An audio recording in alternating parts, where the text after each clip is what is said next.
జగన్మోహన్ రెడ్డి గారి పాదయాత్ర తుది అంకానికి చేరుకుంది. రేపు 9వ తేదీన ఇచ్చాపురం పాత బస్టాండ్ సెంటర్లో జగన్మోహన్ రెడ్డి గారి పాదయాత్ర ముగింపు సందర్భంగా పాత బస్టాండ్ సెంటర్లో ఓ బహిరంగ సభ ఏర్పాటు చేయడం జరిగింది. ఉదయాన్నే ఆయన పాత కొజ్జీరియా దగ్గర బయలుదేరి లంచ్ విరామ సమయానికి లొద్దపుట్టి గ్రామానికి చేరుకుంటారు. తర్వాత అక్కడి నుంచి ఇక్కడికి వచ్చిన తర్వాత ఇక్కడ ప్రత్యేకంగా జిల్లా పార్టీ ఆధ్వర్యంలో ఏర్పాటు చేసిన ఈ స్తూపాన్ని ఆవిష్కరించి ఇక్కడి నుంచి నేరుగా వేలాది మంది వెంట వస్తుంటే బస్టాండ్ సెంటర్కి చేరుకుని అక్కడ ప్రజలను ఉద్దేశించి ప్రసంగించబోనున్నారు. తర్వాత ఆయన సాయంత్రం రాత్రి 10 గంటలకు కాలినడకన పైకి చేరుకునే శ్రీవారి దర్శనం ఆ రోజే చేసుకుంటారు.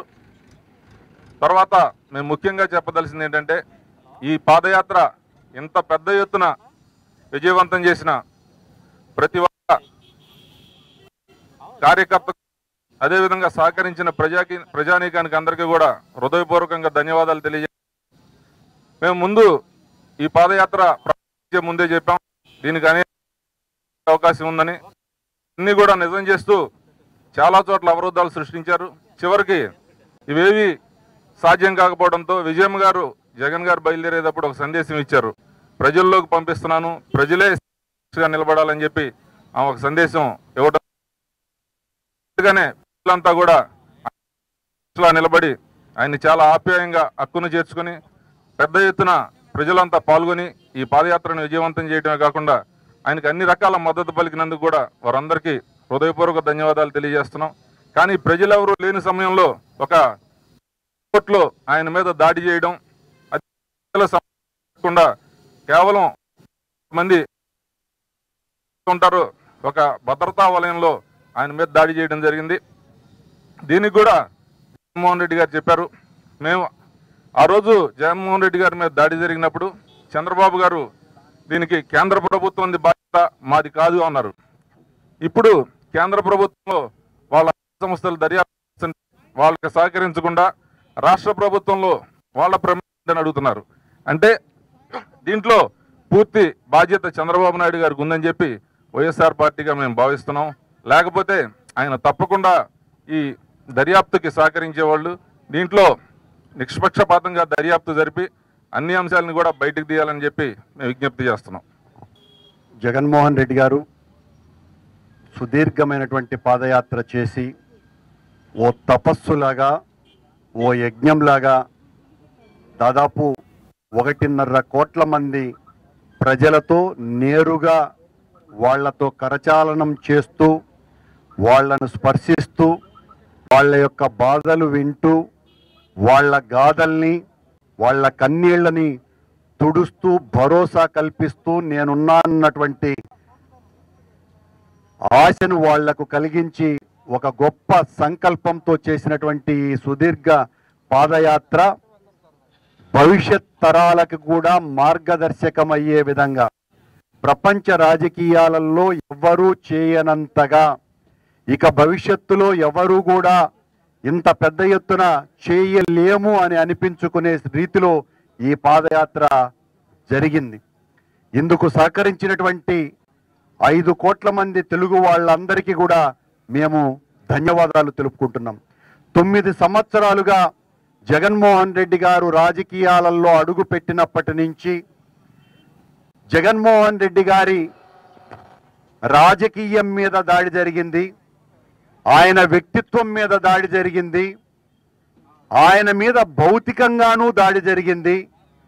చంద్రబాబు నాయుడు, ఆయనతో మిలాఖాత్ అయినటువంటి శక్తులు అన్నీ కలిసి ఆయనను రాజకీయంగా నిర్మూలించాలని, వ్యక్తిత్వంలో ఆయనను పూర్తిగా అణగదొక్కాలని, భౌతికంగా కూడా ఆయన లేకుండా చేయాలన్నటువంటి హత్యా ప్రయత్నాలు కూడా చేసి చేత కాకుండా వాటిలన్నింటి నుంచి కూడా బయటపడ్డటువంటి జగన్మోహన్ రెడ్డి గారి మీద ఈ రోజున ఓ కొత్త రకమైనటువంటిది, ఓ నీచమైనటువంటి ఆలోచన చంద్రబాబుకు రావటం చాలా బాధాకరమైనటువంటి విషయం.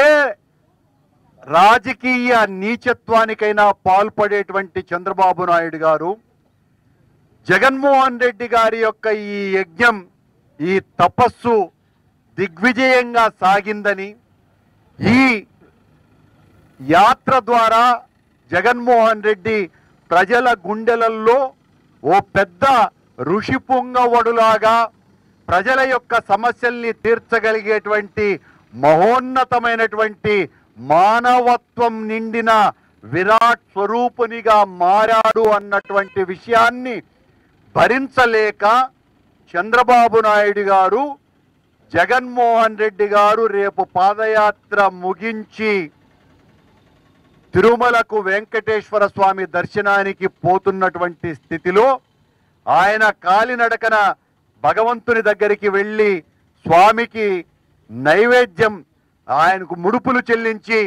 ఆయన పాద చరణారవిందాలను దర్శించి కృతజ్ఞత చెప్పటానికి భక్తి విశ్వాసాలతో వెళుతుంటే రాక్షసులు ఋషులు చేసేటువంటి యజ్ఞంలో ఏ రకంగా అయితే రక్తం చిమ్ముతారో అదే రీతిలో చంద్రబాబు నాయుడు గారు రేపు జగన్మోహన్ రెడ్డి గారు స్వామివారి పాదాలైనటువంటి అలిపిరి నుంచి ఆయన దివ్య సమూహకానికి వెళ్ళేటువంటి మార్గంలో చంద్రబాబు నాయుడే తెలుగుదేశం పార్టీ వాళ్లకు ఆదేశాలు ఇచ్చి తెలుగుదేశం పార్టీ కార్యకర్తల చేత వైఎస్ఆర్ కాంగ్రెస్ పార్టీ వాళ్ళు చేయించేటువంటి కార్యక్రమంగా దాన్ని మార్చి జై జగన్ అనేటువంటి నినాదాలు చేయించి జగన్మోహన్ రెడ్డి నాయకత్వం వర్ధిల్లాలి అని మాటలు పలికించి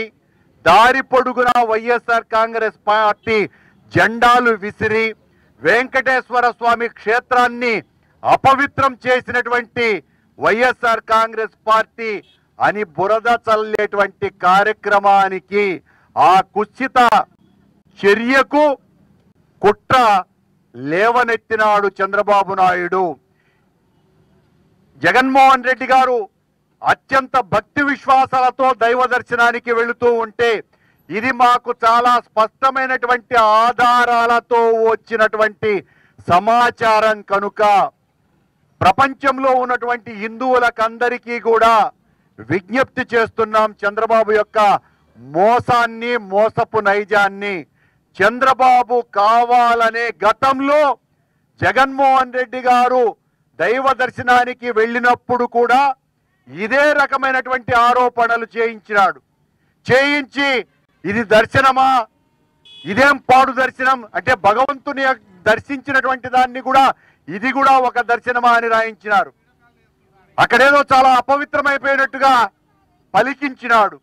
రేపు ఇంతకంటే చాలా పెద్ద ఎత్తున ఈ జగన్మోహన్ రెడ్డి గారు చేసినటువంటి ఈ అశ్వమేధ యాగం లాంటి పాదయాత్రను నిలువరించటానికి, దాని ఫలాన్ని భగ్నం చేయటానికి, ఆ ఫలం జగన్మోహన్ రెడ్డి గారికి అందకుండా భగవంతుణ్ణి పావుగా వాడుకునేటువంటి కార్యక్రమం ద్వారా ఈ దుశ్చర్యకు పాల్పడుతున్నాడు.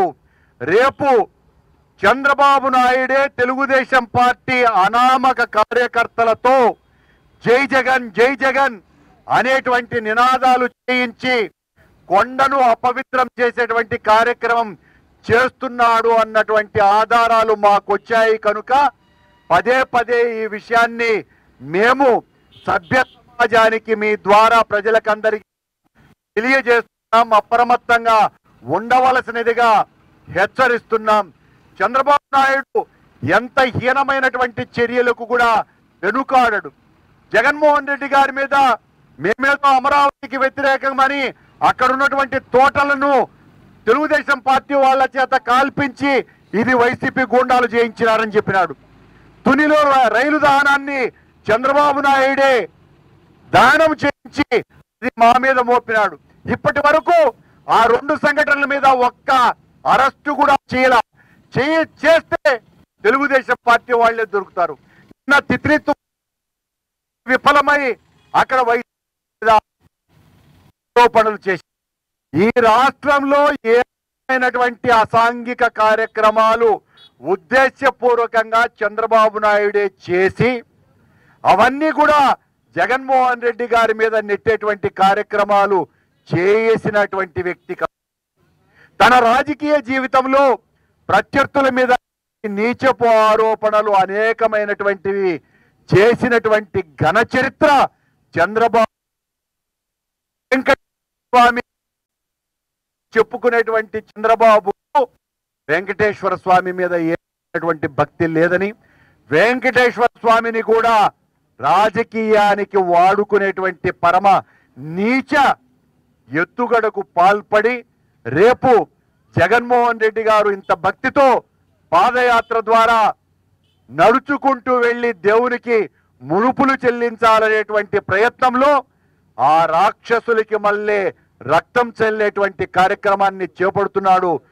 ఆ సంఘటనలు ఏదైనా పూర్తిగా తెలుగుదేశం పార్టీ యొక్క అసాంఘిక అనైతిక చర్యలే తప్ప మరొకటి కావని వైఎస్ఆర్ కాంగ్రెస్ పార్టీ శ్రేణులు, కార్యకర్తలు, నాయకులు, ప్రజలు ఇచ్చినటువంటి ఈ ఆశీర్వాదం వెంకటేశ్వర స్వామి కృప వలన విజయవంతమైనందుకు అనేక రకాలైనటువంటి విశ్వాసాలతో, భక్తితో, భగవంతుని పట్ల కృతజ్ఞతతో ఆ స్వామి దర్శనానికి వెళుతున్నారని, ఇలాంటి అసాంఘిక చర్యలు ఏవైనా జరిగితే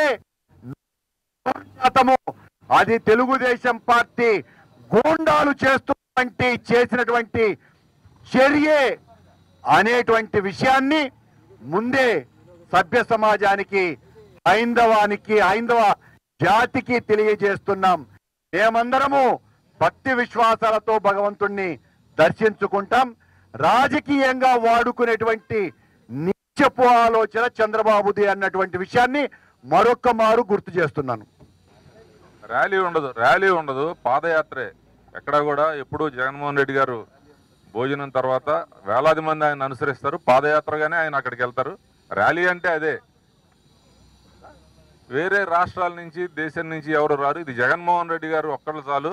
ఎందుకంటే గతంలో కూడా చెప్పా, జగన్మోహన్ రెడ్డి గారు ఒక్కలే మాకు చాలు. ఎందుకంటే మిగతా చోట్ల ప్రతిపక్షాలన్నీ అధికార పక్షాన్ని ఓడించడానికి కలుస్తాయి. కానీ ఈ రాష్ట్రంలో అధికార పక్షం అన్ని మిగతా పక్షాలను కలుపుకుంటుంది ప్రతిపక్షాన్ని ఓడించడానికి. జగన్మోహన్ రెడ్డి గారు అనే వ్యక్తి ముందు ఈ రాష్ట్రంలో, ఈ దేశంలో కూడా అంత ప్రజాదరణ గల నాయకుడు ఎవరు లేరు, ఎవరు అవసరం లేదు. అందరూ వాళ్ళ యొక్క సంఘీభావాన్ని తెలియజేస్తారు. ఇంత పెద్ద ఎత్తున పాదయాత్ర చేసినందుకు నాయకులుగా ప్రతి ఒక్కళ్ళు సంఘీభావాన్ని తెలియజేస్తారు. ఆ సంఘీభావాన్ని తెలియజేసిన వాళ్ళందరికీ కూడా మేము హృదయపూర్వకంగా ధన్యవాదాలు తెలియజేస్తున్నాం.